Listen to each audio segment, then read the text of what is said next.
సర్వాధికారియు నిరంతర స్తోత్రార్హుడు యేసుక్రీస్తు ప్రభు వారి ప్రశస్త నామంలో మీ అందరికీ నా శుభాభివందనాలు తెలియజేస్తున్నాను. ఎలా ఉన్నారు?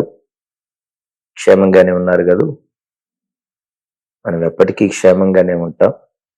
ఒకవేళ ఈరోజు నీ బ్రతుకులో నువ్వు క్షేమాన్ని అనుభవిస్తున్నా, కన్నీరు, కరువును, కలవరాన్ని అనుభవిస్తున్నా, నిశ్చయముగా రాగల కాలంలో కృపాక్షేమాలు నిన్ను వెంబడించేటట్లుగా దేవుడు కార్యం చేయబోతున్నాడు.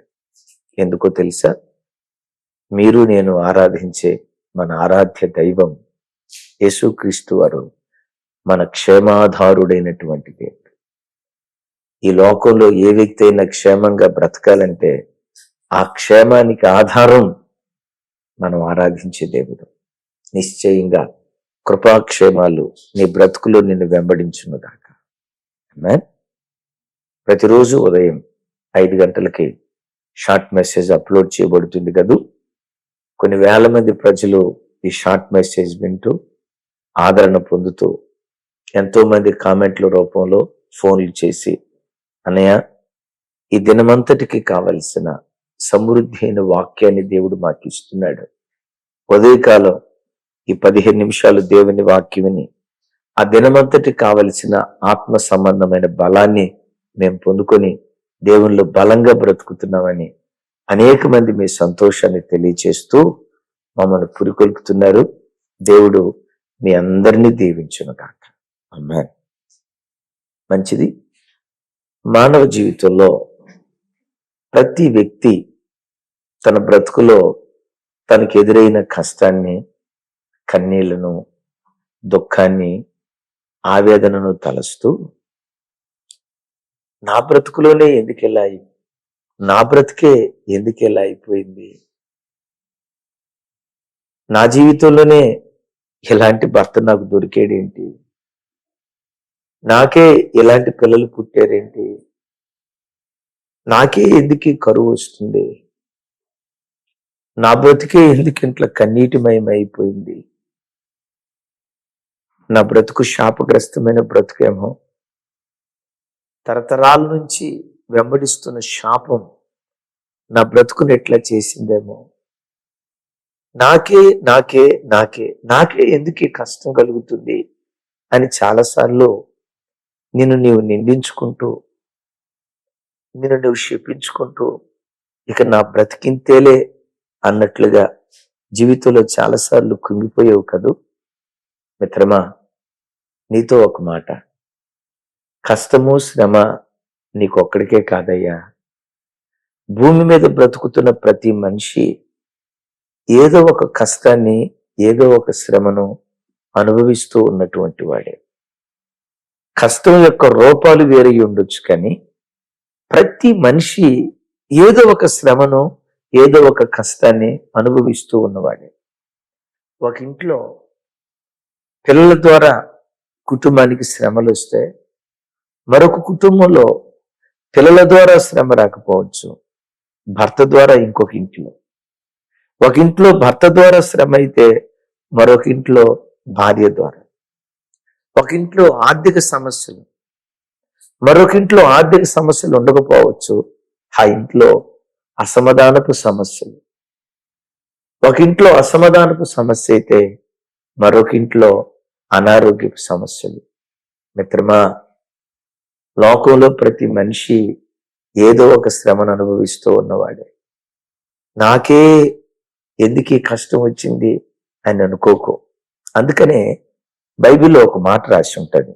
యోబు గ్రంథం 5వ అధ్యాయం 6వ వచనం నుంచి 9వ వచనం వరకు నేను చదువుతాను. శ్రమ ధూళిలో పుట్టదు, బాధ భూమిలో మొలవదు, నిప్పురవ్వలు పైకి ఎగురున్నట్లు నరులు శ్రమానుభవమునకే పుట్టుచున్నారు. అయితే నేను దేవుని ఆశ్రయించుదును, దేవునికే నా వేద్యమును అప్పగించుదును. విన్నారు ఈ మాట? యోబు గ్రంథంలో రాయబడిన మాట. బాధ భూమిలో నుండి మొలవదు, శ్రమ ధూళిలో నుండి పుట్టదు. నిప్పురవ్వలు పైకి ఎగురున్నట్లు శ్రమానుభవమునకే నరులు పుట్టుచున్నారు అంటాడు. చూడండి, భక్తుడు మాట్లాడుతున్న మాట, నిప్పురవ్వలు చూడండి, ఈ కట్టె కాలేటప్పుడు ఆ కట్టెలో నుంచి నిప్పురవ్వలు ఫట్టని పైకి ఎగురుతాయి. నిప్పులో నుంచి నిప్పురవ్వలు ఫట్టని పైకి ఎగురుతాయి అనేది ఎంత వాస్తవమో, పుట్టిన ప్రతి నరుడు శ్రమలు అనుభవిస్తాడు అనేది అంతే వాస్తవం. మనందరికీ ఎరిగిన ఒక సామెత ఉంది కదా, పుట్టినవాడు గెట్టక తప్పదు. యోబు గ్రంథకర్త చెప్తున్న మాట ఏంటో తెలుసా? పుట్టినవాడు శ్రమను అనుభవింపక తప్పదు. అది ఎంత ఖచ్చితమో ఎంత వాస్తవమో తెలుసా? పైన విసిరివేయబడినటువంటి రాయి నేల మీద పడుతుంది అనేది ఎంత వాస్తవమో, వేపకాయ చేదుగా ఉంటుంది అనేది ఎంత ఖచ్చితమో, బెల్లం తీయగా ఉంటుంది అనేది ఎంత వాస్తవమో, పుట్టిన ప్రతి నరుడు శ్రమను అనుభవిస్తూ ఉన్నవాడే. చెల్లి, కాకపోతే నీవు అనుకుంటావు నాకే ఇలా జరిగింది, నా ఒక్కదాని బ్రతుకులోనే ఇలా జరుగుతుంది. చూడు చూడు, వాళ్ళు సంతోషంగా నవ్వుతూ ఆఫీసులో ఎట్లా తిరుగుతున్నారు, చూడు చూడు వీళ్ళు ఆనందంగా ఎట్లా తిరుగుతున్నారో అని కొంతమంది మన కళ్ళకు ఆనందంగా కనపడుతున్నట్లు చూసి వాళ్ళకి ఏ బాధ లేదనుకుంటాం. కానీ వాస్తవం ఏంటో తెలుసా? నలుగురు మధ్యలో నవ్వుతూ ఉన్నట్లుగా కనపడతారు, కానీ అదే వ్యక్తి ఒంటరిగా గదిలోకి వెళ్తే కుమిలి కుమిలి ఏడుస్తూ ఉన్నాడు. నా బ్రతికేంటి ఎట్లా అయిపోయింది, నా జీవితం ఏంటి ఎట్లా అయిపోయింది, గుండెల్లో ఎంత దుఃఖం పెట్టుకొని కూడా నలుగురు మధ్యలో నవ్వుతూ ఉన్నట్లు నేను నటిస్తున్నాను అని వేదన పడేటువంటి ప్రజలు లోకంలో ఎంతమంది లేరు అనుకుంటున్నావు? నాకే ఈ శ్రమలు కలుగుతున్నాయి అని అనుకోకు. నిప్పురవ్వలు పైకి ఎగురుతాయి అనేది ఎంత వాస్తవమో, పుట్టిన ప్రతి నరుడు శ్రమను అనుభవిస్తున్నాడు అనేది అంతే వాస్తవం. అయితే ఇక్కడ గమనించండి, శ్రమ కలిగినప్పుడు ఏం చేయాలి?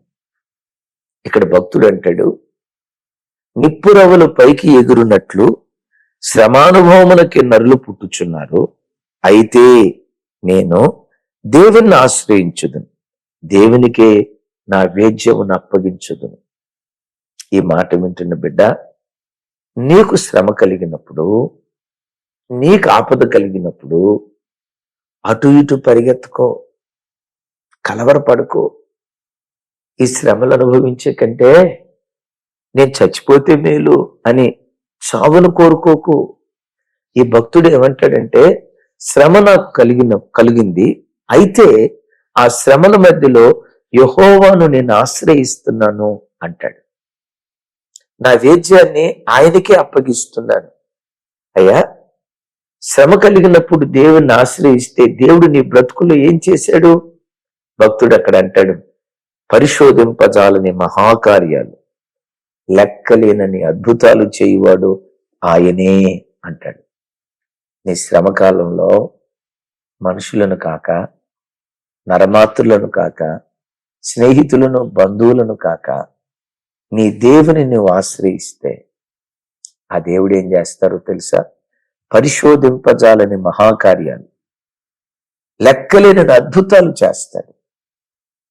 విచిత్రం, ఇశ్రాయేలీలు అరణ్య ప్రయాణంలో ఉన్నప్పుడు ఆ త్రాగుదామని నీళ్ళ దగ్గరికి వెళ్తే ఆ నీళ్లు చేదుగా ఉన్నాయి, మారా. ఈ జనమంతా అయ్యో చేదైన నీళ్లు ఎలా త్రాగాలని సనుగుతూ గొణుగుతూ ఉంటే దైవజనుడైన మోషే సనగలేదు, గొనగలేదు, దేవుని సన్నిధిలో ప్రార్థన చేశాడు. ఈ వాక్యం వింటున్న బిడ్డ, సమస్య నీకు వచ్చినప్పుడు సనుగుడు కాదు దానికి పరిష్కారం, గొనుగుడు కాదు పరిష్కారం. నీ వల్లనే నా బ్రతికెట్లయింది, నీ వల్లనే నా బ్రతికెట్లయిందని ఒకళ్ళనొకళ్ళు నిందించుకోవటం కాదు పరిష్కారం. నీ ప్రతి సమస్యకు పరిష్కారం ప్రార్థనే అన్న సంగతి మర్చిపోకు. దైవజనుడైన మోషే దేవుని సన్నిధిలో ప్రార్థన చేస్తున్నాడు. ఆ శ్రమకాలంలో దేవుణ్ణి ఆశ్రయించాడు. దేవుడు అక్కడ అన్నాడు, మోషే ఆ ప్రక్కనే చెట్టు ఉంది కదా, దాని కొమ్మను విరిచి నీళ్ళల్లో వేయి అన్నాడు. ఆ కొమ్మను విరిచాడు, నీళ్ళల్లో వేశాడు. ఆ తర్వాత నీళ్లు త్రాగితే విచిత్రం తెలుసా? ఆ నీళ్లు మినరల్ వాటర్ అయిపోయింది. చూడు, దానిలో ఉన్న చేదంతా విరిగిపోయింది, అద్భుతమైనటువంటి నీళ్లుగా మారిపోయాయి. నేనంట, ఈ చేదు ఎట్లా విరిగిపోయింది? ఈ చేదైన నీళ్లు మధురమైన నీళ్లుగా ఎలా మారిపోయాయి? వివరించడానికి మాటలు చాలు. నీ దేవుడు ఎవరో తెలుసా? ఆయనను ఆశ్రయించగలిగితే పరిశోధింపజాలని మహాకార్యాలు, లెక్కలేనన్న అద్భుతాలు, ఒకటి కాదు రెండు కాదు, లెక్కలేనన్న అద్భుతాలు ఆయన చేయగలుగుతాడు. చేసిన తర్వాత ఆ అద్భుతాన్ని నువ్వు పొందుకున్న తర్వాత ఎలా ఈ అద్భుతం జరిగింది? ఒకప్పుడు ఇంత శ్రమను అనుభవించేవాడు కదా, ఈ శ్రమలో నుంచి ఎట్లా నేను బయటకు వచ్చా? అరే, ఈ శ్రమ నన్ను ముంచేస్తుంది, ఇక నా పని అయిపోయింది అని అనుకున్నాగా, ఎట్లా ఈ ఆపదలో నుంచి నేను బయటకు వచ్చాను అని నీవెంత పరిశోధించిన నీ జ్ఞానానికి అందని ఊహాతీతమైన కార్యాలు దేవుడు నీ బ్రతుకులో చేయగలుగుతాడు. నీ శ్రమ దినాన దేవుణ్ణి ఆశ్రయించు. ఆయన నువ్వు ఆశ్రయిస్తే అప్పుడు నువ్వు అనుకుంటావు, నా కొడుకు మారాడా? ఎట్లా మారాడు? నా భర్త మారాడా? అరే, ఎలా మారాడు? నా ఆర్థిక స్థితిగతులు చక్కదిద్దబడ్డాయా? ఒకప్పుడు నా చెయ్యి చాచే చెయ్యి కదా, ఈరోజు ఇచ్చే చెయ్యిగా ఎలా మారిపోయింది? ఎలా జరిగింది ఈ అద్భుతం అని ఎంత ఆలోచించినా నీ ఆలోచన కందని పరిశోధింపజాలని మహాకార్యాలు దేవుడు నీ జీవితంలో జరిగిస్తాడు. శ్రమ నీకొక్కదానికే కాదు, ప్రతి మనిషి, పుట్టిన ప్రతి వాడు శ్రమ పొందటం వాస్తవం. అయితే శ్రమల మధ్యలో దేవుణ్ణి ఆశ్రయించు, లెక్కలేని అద్భుతాలు, పరిశోధింపజాలని మహాకార్యాలు చేస్తాడు. అంతేనా? ఆ తర్వాత భక్తుడు అంటాడు, అట్లు దీనులను ఉన్నత స్థలములకు ఎక్కించును, దుఃఖపడు వారిని క్షేమమునకు లేవనెత్తును అంటాడు. వింటున్నావా? నీ శ్రమలో నువ్వు దేవుణ్ణి ఆశ్రయిస్తే, దేన్ని బట్టి నువ్వు దుఃఖపడుతున్నావో, దేన్ని బట్టి కన్నీళ్లు కారుస్తున్నావో, యోబు భక్తుడు అంటాడు, దుఃఖపడు వారిని క్షేమమునకు లేవనెత్తువాడు. ఈరోజు ఈ వాక్యం వింటున్న నీ బ్రతుకులో ఉన్న పాటునే దేవుణ్ణి ఆశ్రయించు. దేవా, శరణాగతుడునయ్యానయ్యా, నీవు తప్ప నా బ్రతుకులో మరొక దిక్కు లేదయ్యా, మీరు తప్ప నా బ్రతుకులో మరొక ఆధారం లేదయ్యా అని ఆయన పాదాల మీద పడి నువ్వు ప్రార్థన చేయి. ఈ క్షణంలోనే దేవుడు తన బాహువును చాపి దుఃఖపడుతున్న నిన్ను నీ దుఃఖంలో నుండి లేవనెత్తి క్షేమస్థితికి నా దేవుడు నిన్ను నడిపించును గాక. ఆశ్రయించిన ప్రతి వ్యక్తిని దుఃఖములో నుండి క్షేమస్థితికి నడిపించే దేవుడు.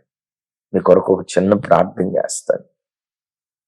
నీ దుఃఖంలో నుంచి నా దేవుడు క్షేమస్థితికి నడిపించాలని నేను ఆశపడుతున్నాను. తమ్ముడు, ఏ దుఃఖంలో ఉన్నావు? పిల్లలు నీ బ్రతుకులు నీకు ఒక దుఃఖం అయిపోయారా? భక్తి జీవితమే నీ బ్రతుకులు నీకు ఒక దుఃఖం అయిపోయిందా? ఎన్నిసార్లు వాక్యం విన్నా ఇలా పడుతూ లేస్తూనే ఉంటాను నా జీవితం. ఎన్నిసార్లు మందిరానికి వెళ్ళినా నేను భక్తిగా బ్రతకలేను, ఇంతేలే నా జీవితం. భక్తిహీనంగా బ్రతుకుతున్న నీ భక్తి జీవితమే నీ దుఃఖానికి కారణమైందా? ఎంత చెమట వచ్చినా నా కష్టార్జితం అంతా వడ్డీలకే సరిపోతుందయ్యా. ఎంత కష్టపడి సంపాదించినా నా సంపాదన సిలి సంచులు వేసుకున్న డబ్బులాగా అయిపోతుందయ్యా. పేదరికం నీ దుఃఖానికి కారణమైందా? ఈరోజు ప్రవచనాత్మకంగా చెప్తున్నాను, దుఃఖపడుతున్న నిన్ను నా దేవుడు క్షేమానికి లేవనెత్తబోతున్నాడు. ఎక్కడ నువ్వు దుఃఖపడ్డావో అక్కడే నిన్ను లేవనెత్తి క్షేమస్థితిలో దేవుడు నేను కూర్చొండబెట్టును గాక. ఎందుకు?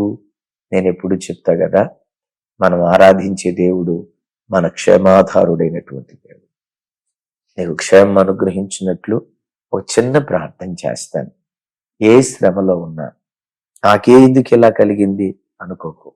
ప్రతి మనిషి ఏదో ఒక శ్రమను అనుభవిస్తూ ఉన్నవాడే. ఈ శ్రమలో దేవుణ్ణి ఆశ్రయించు, దేవుని ద్వారా పరిశోధింపజాలని మహాకార్యాన్ని, లెక్కలేని అద్భుతాన్ని ఈ దినమే దేవుడి నీ జీవితంలో జరిగించునుగాక. ప్రార్థన చేస్తాను. తండ్రి, శ్రమ ప్రపంచంలో ఏ కొద్ది మందికో చెందింది కాదని, ప్రతి మనిషి ఏదో ఒక శ్రమను అనుభవిస్తున్న వాడేనని, శ్రమ కాలంలో నిన్ను ఆశ్రయిస్తే పరిశోధింపజాలని మహాకార్యం, లెక్కలేనన్ని అద్భుతాలు చేసి దీనులను ఉన్నత స్థితికి ఎక్కిస్తానని, విశేషంగా దుఃఖపడు వారిని క్షేమానికి నడిపిస్తానని వాగ్దానం చేశావు. ఈరోజు ఈ మాటలు వింటున్న నీ ప్రజలు ఎవరు ఏ దుఃఖంలో ఉన్నారో యేసు నామములో ఇప్పుడే వారిని మీరు లేవనెత్తుదురుగాక. ఆ దుఃఖ స్థితి నుండి క్షేమానికి మీరు నడిపించుదురుగాక. అంగలార్పును నాట్యంగా చేయుదురుగాక. యేసు నామములో ప్రార్థించి పొంది ఉన్నాం తండ్రి. తండ్రి అయిన దేవుని ప్రేమ, కుమారుడైన యేసుక్రీస్తు ప్రభువారి దివ్య కృప, పరిశుద్ధాత్మ దేవుని సహవాసం మనకు సకల పరిశుద్ధులకు సదా తోడయుండి నడిపించునుగాక.